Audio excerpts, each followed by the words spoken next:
শবে মেরাজে রাতে যে নবী আল্লাহর আরশ আজিমে উপস্থিত হলে আরশ মুআল্লা হয়ে যায়। সুবহানাল্লাহ বলে। সেই নবীদের নবী, নবীদের ইমাম, আশরাফুল আম্বিয়া, ইমামুল আম্বিয়া নবী মুহাম্মদুর রাসূলুল্লাহ। সকলে পড়ুন সাল্লাল্লাহু। আজকের জলসা শ্রদ্ধেয় সম্মানিত নির্বাচিত স্মরণীয় বরণীয় মাননীয় সম্মানিত ধন্য আজকের জলসার যোগ্য সভাপতি, আপনাদের মসজিদের যোগ্য পেশ ইমাম, আমার সামনে বসে থাকা দিনদার পরহেজগার জ্ঞানী গুণী বুদ্ধিজীবী বিচক্ষণ আমার পিয়ারা হাবিবে মায়ার উম্মতে মুহাম্মাদি সাল্লাল্লাহু আলাইহি ওয়াসাল্লাম।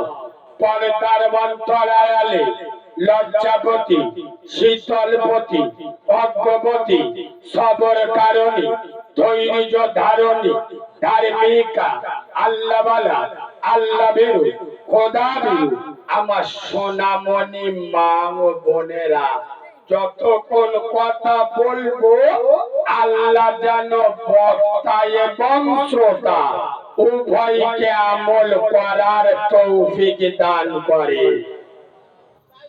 এই কথাটা আমি শুধু আপনাদের এখানে নয়, গোটা বাংলা নয়, বাংলার বাইরেও আমার যেখানে দাওয়াত হয়, আমি এই কথাটা দিয়ে বক্তব্য শুরু করি কি আল্লাহ বক্তা এবং শ্রোতা বলার থেকে শোনার থেকে বেশি বেশি আমল করার তৌফিক দান করে।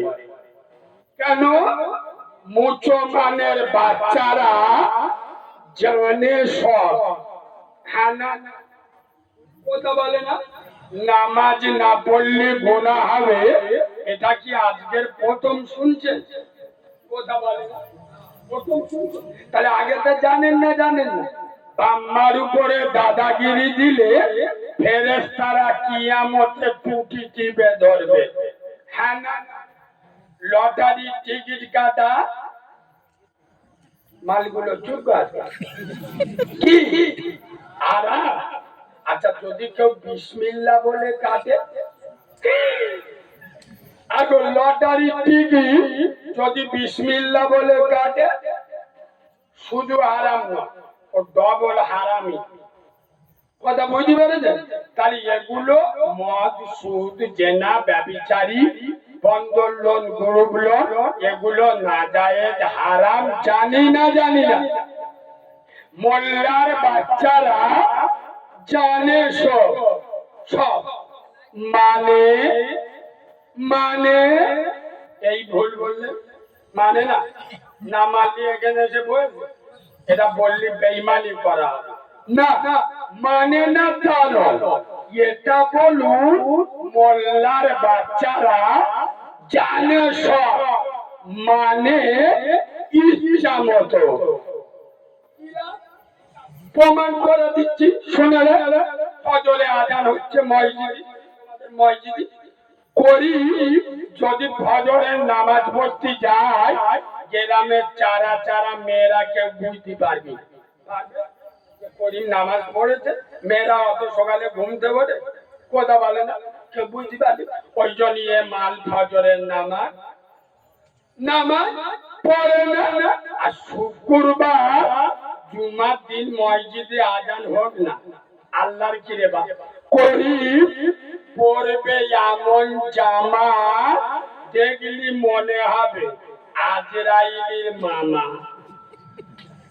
এ হানা না, তার মানে কি রব যেমন বলেছে ওইভাবে মানি, আমার মন যেটা বলে ওইভাবে। আর একটু প্রমাণ দিয়ে দিচ্ছি, এই রমজান মাস চলে গেল, আপনাদের পাড়ার জলি রোজা ধরে 8-9টা রোজা হয়ে গেছে, মালের চোখ নীল হয়ে গেছে, শরীর শুইকে গেছে, বলে ও সব না, এতো শরীর বেঁকে যাচ্ছে। 9টা রোজা করে মাঝখানে 3টে গ্যাম মেরে দিলে। হ্যাঁ না 3টে গ্যাম মেরে আবার 3 দিন পরে ফের শুরু করে, মানে কি রব যেমন বলেছে ওইভাবে মানবো, মন যেটা বলে ওইভাবে চলবো। ওই জন্য আমি বাংলার প্রতিটা জায়গায় বলি, বর্তমান মুসলমানের ছানাদের চেহারা দেশ আর লেবাস দেখলে না মনে মনে করবে জিবরাইলের ভূত ভাই, তাই না? এই কি সুন্দর বসে, সব মাথায় টুপিতে ফেরেশতা বসে, কিন্তু আল্লাহর কিরে বা চরিত্র আর আচরণ দেখলে বুঝে যাবে পাক্কা শয়তানের খালাতো ভাই। এই হ্যাঁ না বললি তো সেন্টিমেন্টে লাগবে। সারা রমজান মাসে একটা রোজা রাখে, আর ঈদের দিন ঈদগার মাঠে ফাঁস কাতারে বুক ফুইলে বসে হয়ে, এই হ্যাঁ না তার মানে কত বড় চিডিংবাজের বাচ্চা।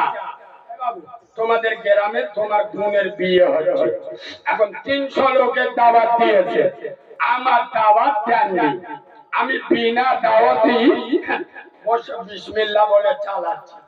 আচ্ছা সত্য কথা বলো, আমার মতো নির্লজ্জ বেহায়া ছেঁচড়া বোঝে, আপনাদের যদি গরুর গোশত হলে সেই একটা ছেঁচড়া আল্লাহর কিরে বা যত টানবে দাঁত খুলে যাবে, গায়ে ময় চর্বি ভরে যাবে, কিন্তু মাল ছিঁড়বে। এই হ্যাঁ না এত বড় ছেঁচড়া বিনা দাওয়াতে ওর বোনের বাড়ি খেতে গেছে। ছেঁচড়া বলবেন না বলো মুসলমানের বাচ্চা ঈদের নামাজ